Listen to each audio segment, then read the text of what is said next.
Hey guys, I'm Wolfie, and today we're going to check out the 2025 center free agent class, barring any of them getting re-signed by their team. There's three players that I like. We'll check them out.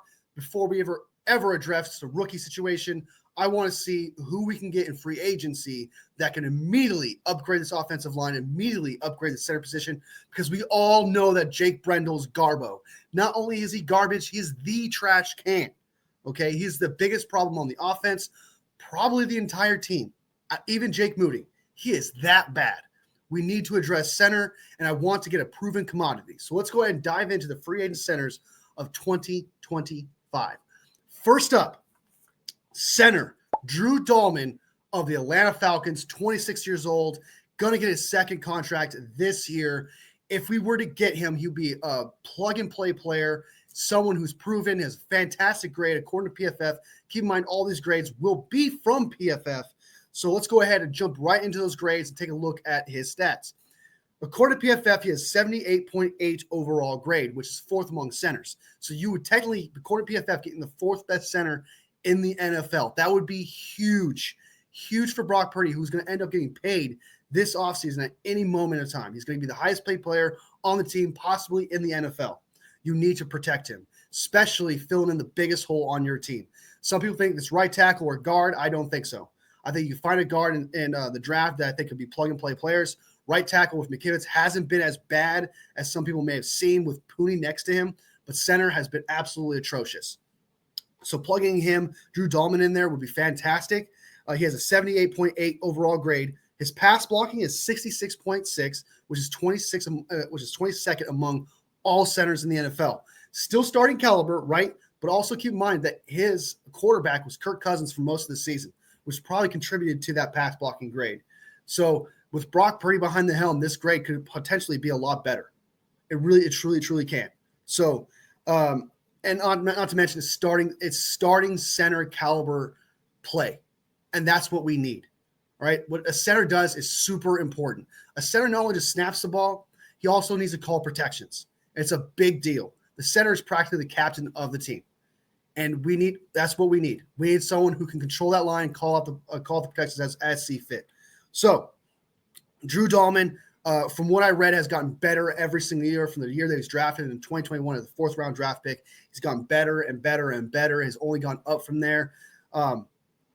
So his run blocking grade is 79.8, which was fifth among all centers.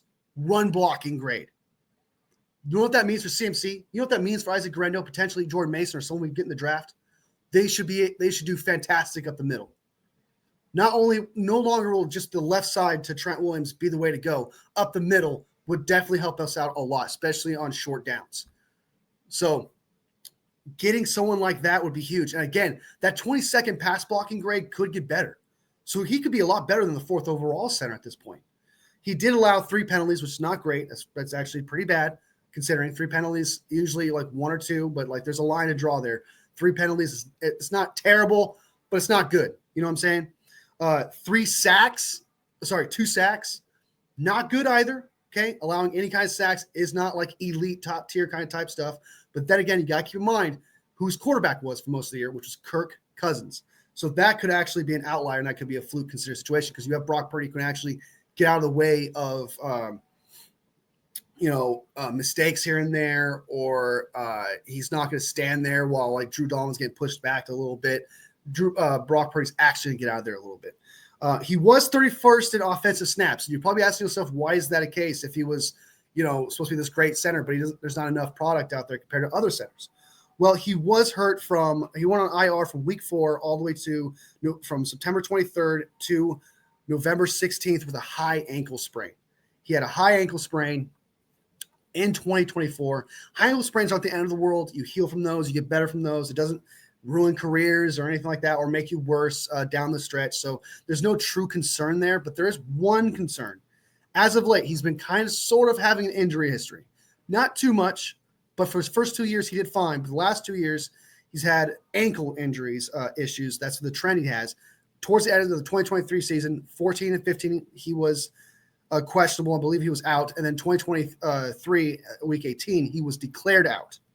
Now, In 2024, he came back. He's supposed to come back in IR week 9, and then in week 10, I believe he came back week 10. That's what makes him questionable for that game as well.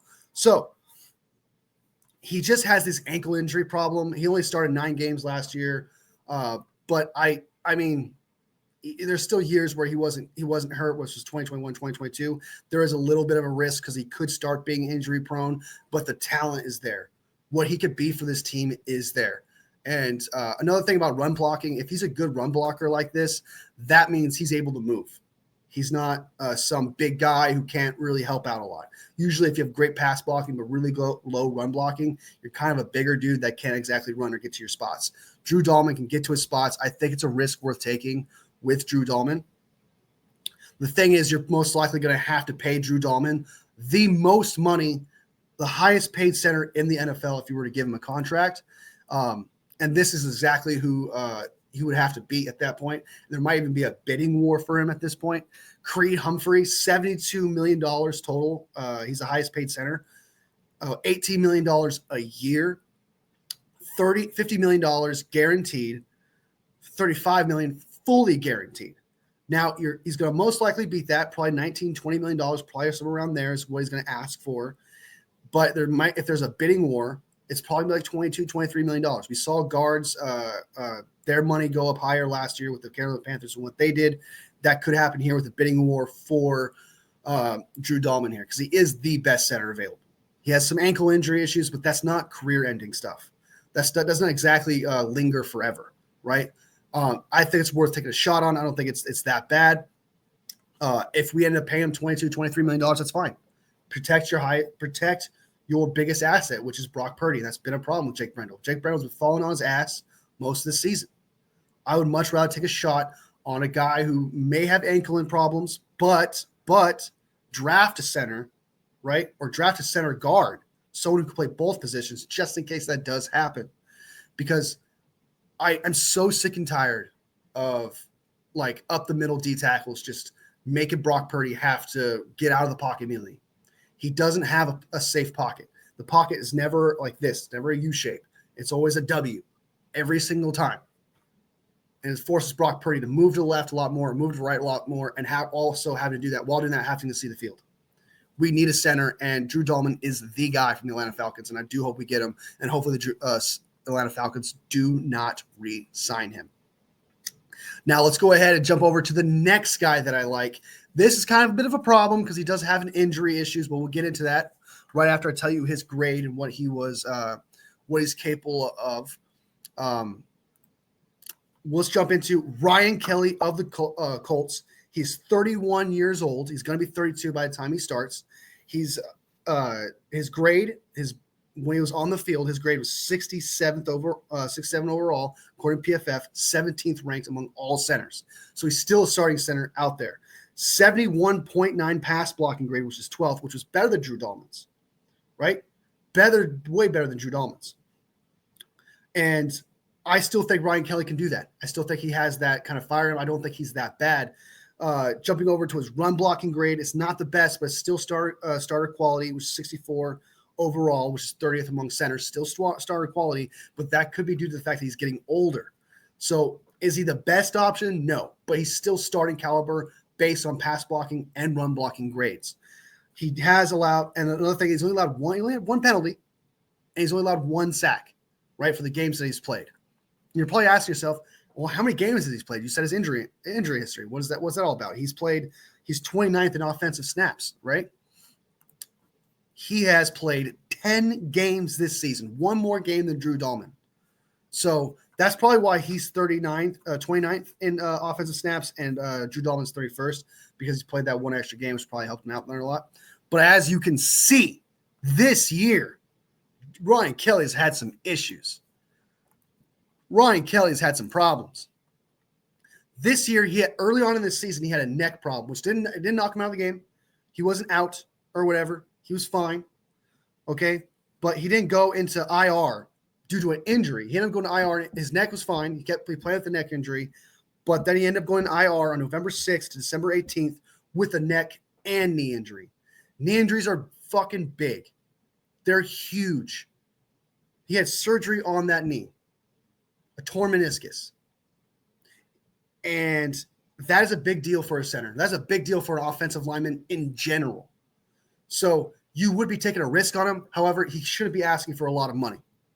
You're asking a guy who has the potential to be a great starter, a good starter, someone who can actually protect Brock Purdy, who's seen it all when it comes to protections, right? He's seen all the snaps possible. He's seen it all. So having that vet out there would be good, I think. Is he my number one priority? No, Drew Dahlman is that guy. But you have a proven guy who's been elite most of his career and now starting a little bit injury history, starting to become an injury problem for him. And you will be taking a risk. And I know that the 49ers haven't been very good. The luck hasn't been on the 49ers side when it comes to takes risk on injury players.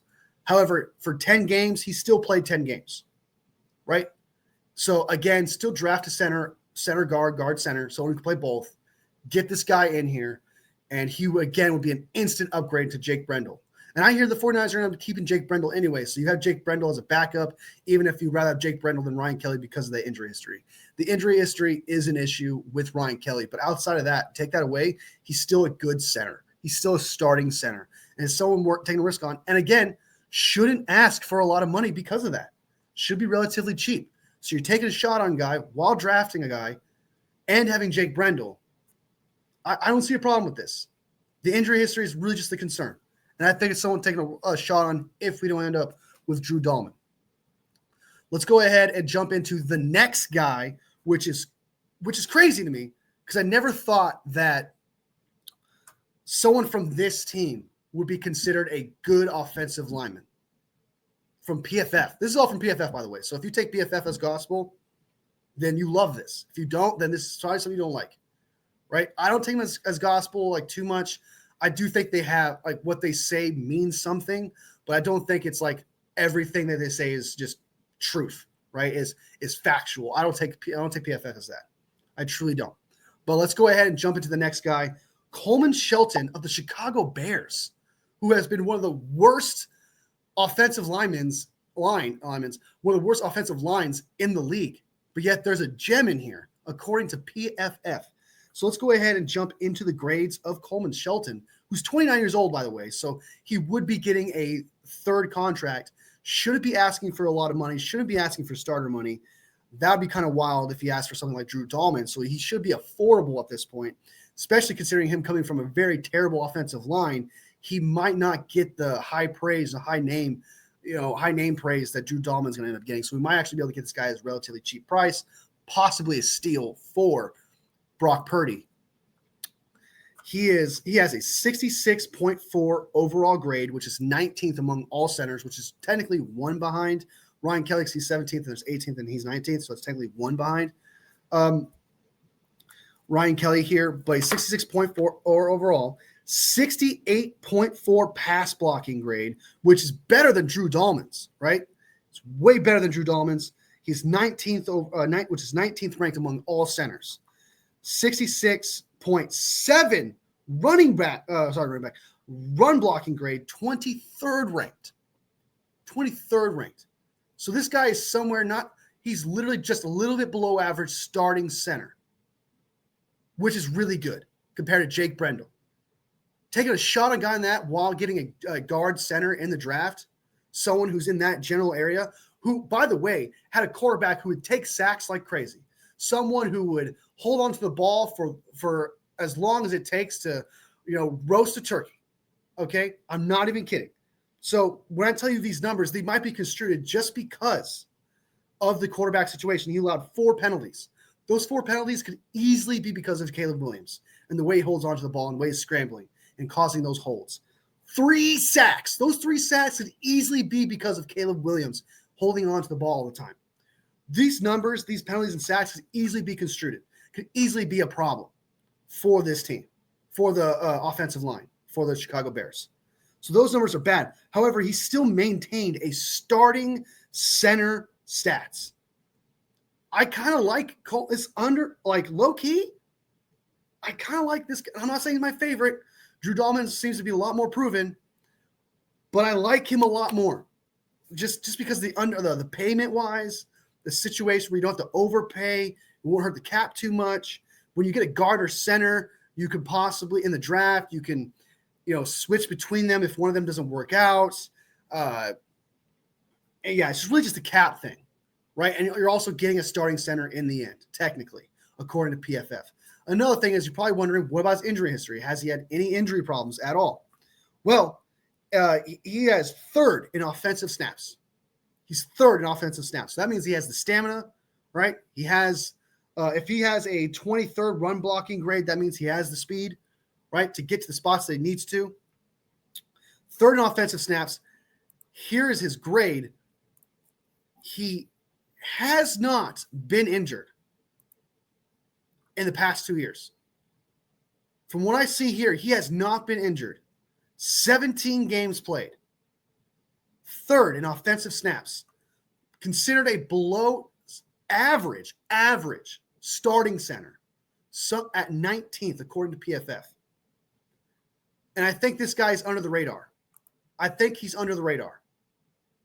This is somebody I would love to get. Because you're not overpaying for somebody. You're getting someone who's, exactly who he is, right? There's no real questions about, his injury history. You can rely on him to be there, right? And he's coming off an offense where he had to have a shit ton of toughness because his quarterback constantly scrambled and moved around all the time. So, and him coming from a terrible offensive line, this could be an underrated signing. I like this guy a lot, just based on these stats. I don't know a lot about centers and offensive line when it comes to stuff like that. But if PFF is someone you respect, someone you like, this would be a great signing from all fronts. An absolute great signing from all fronts. I like Coleman Shelton from Chicago. Another thing is he's 29 years old, third contract coming up. He's not going to ask for a shit ton of money either at that standpoint. It's probably like a 3-year deal he's going to ask for. Maybe like $12 million, $13 million a year, something like that. Starting caliber center. I don't know about you, but I want all three of these guys. I know Ryan Kelly has the injury history. Just sign him for 1-year contract, right? Draft a center, develop him, see what you could do there. Drew Dahlman would be a franchise center for the next 5 years for sure. Has some ankle problems according to the injury history, but I don't think it's going to be too much of a problem. But Coleman Shelton, man, I like the potential there. I'm not going to lie to you. I really, really do. And that is just because of PFF. And I could be drinking the Kool-Aid when it comes to that. So those are the 3 centers that are available in upcoming free agency, barring any kind of re-signing to the team. Let me know who you guys like, who you guys don't like. Am I drinking the Kool-Aid with Coleman Shelton? Should we stay away from Ryan Kelly because of that injury history? Don't even take a chance on it. Is Drew Dahlman as good as advertised? I think he is. He's the number 1 guy we should go after because center arguably is the most important position to fill for the San Francisco 49ers. If they are to go make a big splash on any position, it's not D-tackle, it's not DN, it's not tackle because there's not that many in this free agency. Even if there was, center has been the biggest problem. There's guards galore in the draft. Get Drew Dahlman. Get Coleman Shelton. Take a shot on Ryan Kelly. That's what I say. Let me know what you guys think. Like this video. Helps me out a lot. Sub if you haven't subbed already. I make videos just about every single day. Let me know who you guys want, who you guys don't want. I'd love to hear it. Love to have the conversation. All love, fam. I'll see you next video. Bang, bang, not a...